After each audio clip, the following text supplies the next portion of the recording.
యమన్లో ఉరికంబం ఎక్కబోతున్న భారతీయ nurse Nimisha ప్రియను కాపాడేందుకు తీసుకోవాల్సిన చర్యలపై సుప్రీంకోర్టులో విచారణ జరుగుతోంది. ఉరిశిక్ష నుంచి నిమిషను రక్షించేందుకు దౌత్య మార్గాన్ని ఉపయోగించేలా కేంద్రాన్ని ఆదేశించారంటూ సుప్రీంకోర్టులో పిటిషన్ వేసింది ఆమె కుటుంబం.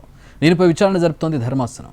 కోర్టు ముందు తన వాదన వినిపించింది కేంద్రం. నిమిషా ప్రియను రక్షించేందుకు అన్ని విధాలుగా ప్రయత్నించామని, కానీ యెమెన్ ప్రభుత్వం అంగీకరించలేదని తెలిపింది.